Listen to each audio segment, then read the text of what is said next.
कैसे हैं आप सब? उम्मीद करती हूँ आप सब लोग ठीक होंगे। Here psychologist Areeba Sarwar. So today we have a learning topic is about psychopathy. Psychopathy is a dark triad of dark psychology along with the narcissism and mechanism.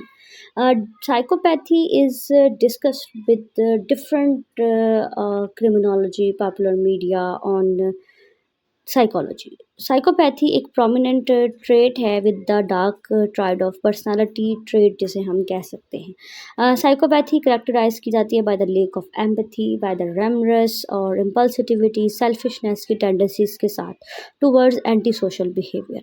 So psychopathy is manipulative, charming and interpersonal skills. ये किसी भी person के अंदर enabling individuals easily उससे influence हो जाता है, दूसरों को डोमिनेट करने के लिए यूज़ की जाती है. और while it's a distinguish between psychopathy and sociopathy is debated, both involves in anti social behaviour of any social norm. So, key characteristics of psychopathy is lack of empathy, impulsivity, and selfishness, lack of remorse, manipulative behavior, and some connected with the antisocial behavior of any person. So these are the main characteristics of psychopathy in dark psychology. So now we are discussing the lack of empathy. Lack of empathy is a struggle understand anyone's emotions, anyone's of behavior, making sense. उसकी किसी भी चीज़ को जो है वो understand करने में difficulty पेश कर आना या किसी भी रिलेशनशिप को मीनिंगफुल बनाने में मुश्किल दरपेश आती है. जो लोग साइकोपैथ्स होते हैं, किसी को तकलीफ़ पहुँचाने के बाद भी पशेमानी का महसूस ना करना, ये लेक ऑफ एम्पैथी की बेस्ट एग्जांपल है इन साइकोपैथी. क्योंकि जब इंसान किसी की तकलीफ़, किसी की परेशानी, किसी के जो है किसी भी दुख में साथ नहीं दे पा रहा होता, तो फिर वो साइकोपैथ होता है.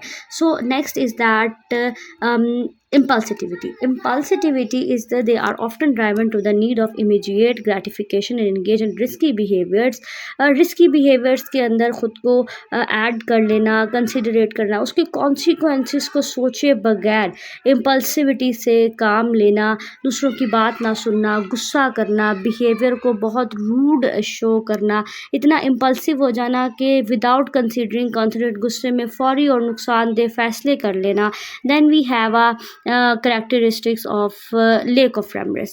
A lack of remorse is the experience little to guilt or regret for their actions, making difficult for them to learn from mistakes and change their behavior. Lack of remorse is these things are rarely feels guilty after hurting someone. गलत काम करने के बाद कहना कि मुझे कोई फ़र्क ही नहीं पड़ता कि मैंने किसी के साथ कितना गलत कर दिया है, किसी को कोई नुकसान पहुंचा दिया है, किसी की पर्सनालिटी को डिस्ट्रॉय किया या किसी की लाइफ में कोई ऐसी बड़ी प्रॉब्लम क्रिएट कर दी है जिसकी वजह से उसकी ज़िंदगी में बहुत बड़े बड़े मसले क्रिएट हो गए, क्योंकि उनके अंदर गिल्ट या पछतावा ये चीज़ की फीलिंग होती ही नहीं है जो साइकोपैथ होते हैं. Then we have a selfishness. Selfishness is that psychology की में साइकोपैथ प्रायोरिटाइज करते हैं सिर्फ ओनली अपनी नीड्स को, अपनी डिज़ायर्स को, अपने एक्सपेंसेस को, दूसरों की फीलिंग्स, बिहेवियर, दूसरों का ख्याल, दूसरों की नीड्स, दूसरों की केयर, दूसरों की परवाह करने के बारे में वो बिल्कुल नहीं सोचते. वो मुकम्मल तौर पर एक सेल्फिश बिहेवियर शो कर रहे होते हैं. वो जस्ट ये समझते हैं कि जो मुझे ज़रूरत है, जो मुझे चाहिए, बस वो हर हाल में हर तरीके से जो है वो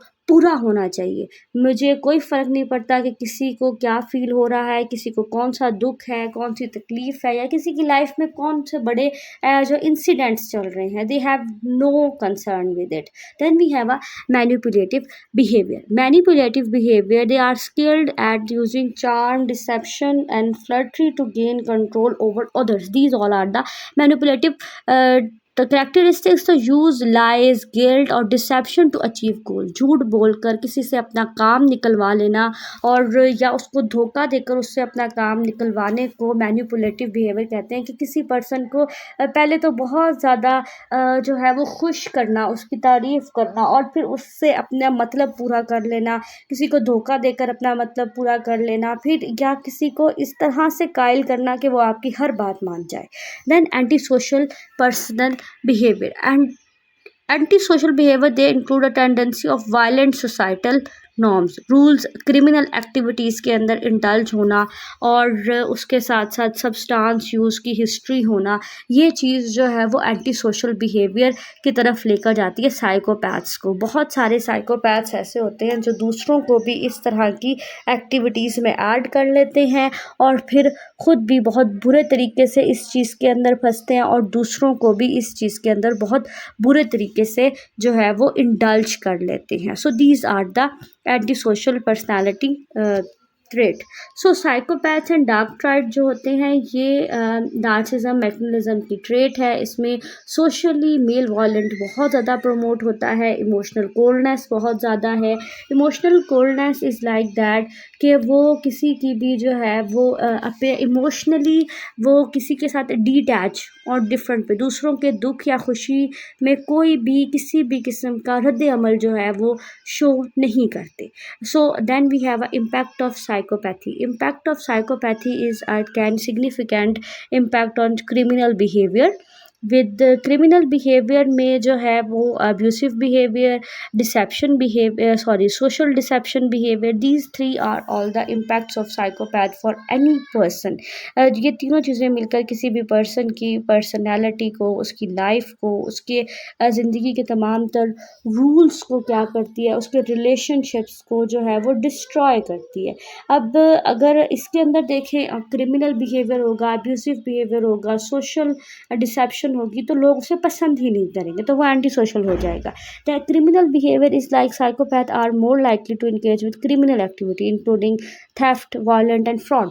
people have a strong psychopathic trait to engage criminal behaviours. नुमाया तौर पर ये लोग बाज़ औक़ात मुजरिमाना या समाज के समाजी दुश्मन बन जाते हैं।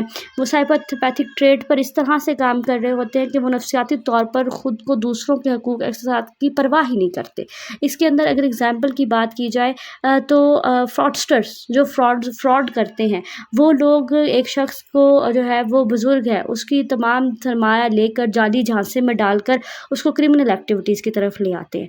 Then we have abusive relationship they can emotionally abuse to manipulate partner leading emotional distress, psychological harm in their relationships. एक पर्सन है वो आपके साथ जुड़ा हुआ है, someone repeatedly lies to their partners to control them.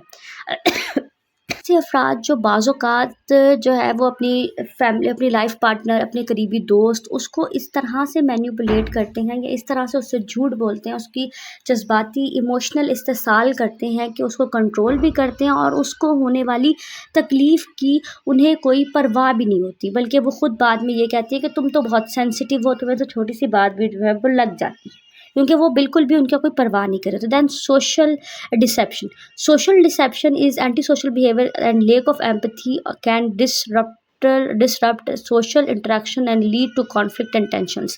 अब सम इंडिविजुअल्स जो हैं वो स्ट्रॉन्ग साइकोपैथिक ट्रेट के साथ चार्मिंग, ट्रस्टवर्थी, सीक्रेटली मैनिपुलेट करते हैं दूसरों को, तो अपने स्टेटस के थ्रू इन्फ्लुएंस करने की कोशिश करते हैं। एक फेक चैरिटी ऑर्गेनाइज़र है जो कि डोनेशंस कलेक्ट करता है, प्रिटेंड करता है कि वो बच्चों की मदद करेगा, लेकिन वो उसी पैसों का बहुत गलत यूज़ कर रहा होता है। तो वो अपनी स्टेटस से, अपने सोशल बिहेवियर से, अगर उसकी सोशली थोड़ी बहुत पहचान है लोगों के साथ, तो उसका वो क्या करता है, गलत इस्तेमाल करके लोगों को कंट्रोल करने की कोशिश करता है। Then we have understanding the psychopathy कोई भी मेंटल इलनेस नहीं है, ये DSM-5 TR से लिंक नहीं करती and forensic and non forensic applications में भी साइकोपैथी को अटैच नहीं किया जाता। साइकोपैथी सिर्फ लर्न की जाती है ताकि उससे डिफरेंट चीज़ों के बारे में, किसी भी पर्सन के बिहेवियर के बारे में जो है वो लर्न किया जा सके कि क्या वाकई ही लोग जो है वो इस तरह से बिहेव करते हैं, डिसेप्शन का, मैनिपुलेशन का और एंटी सोशल बिहेवियर जो है वो शो करते हैं। Then we have not a mental illness. Psychopathy एक पर्सनालिटी ट्रेट है, ये कोई भी मेंटल इलनेस से जो है वो कनेक्ट नहीं करती according to the psychology today. Dark personalities, ये मैकेनिज्म हो गया, साइकोपैथी हो गया, नार्सिज्म हो गया, ये डार्क साइकोलॉजी की डार्क ट्राइड्स हैं, ये कोई मेंटल हेल्थ इलनेस नहीं है। देन DSM-5 से इसका understanding psychopathy is important in forensic settings because criminal behaviour के लिए बॉर्डर रेंज में बिहेवियर को जानने के लिए, जनरल पॉपुलेशन के लिए साइकोपैथी को लर्न करना, उसको सुनना, समझना, उसको जानना बहुत ज़रूरी है, लेकिन ये मेंटल हेल्थ या DSM-5 से इसका कोई लिंक नहीं है। Forensic and non forensic application में साइकोपैथी को अंडरस्टैंड किया जाता है ताकि फोरेंसिक सेटिंग में अंडरस्टैंड किया जा सके किसी पर्सन का बिहेवियर क्यों है इस तरह से, वो किस तरह की ब्रॉडर रेंज को, बिहेवियर की ब्रॉडर रेंज को जनरल पॉपुलेशन में डिसेप्शन, मैनिपुलेशन, इन चीज़ों में यूज़ करके क्रिमिनल एक्टिविटीज़ के अंदर इंडल्ज हो रहे हैं। देन दीज आर साइकोपैथी के की कंपोनेंट्स है, उसमें कि डार्क साइड है, पर्सनालिटी ट्रेट है, लेक ऑफ एम्पैथी, रैम्परेस गिल्ट, जैसे कि हमने सारा पढ़ा, इम्पल्सिविटी, एंटी सोशल बिहेवियर से जो है वो एसोसिएट करता है। इसमें मैनिपुलेशन, इंटरपर्सनल स्किल्स यूज़ की जाती हैं ताकि किसी भी पर्सन को डोमिनेट किया जा सके। Must like, comment, share and subscribe the channel. Thank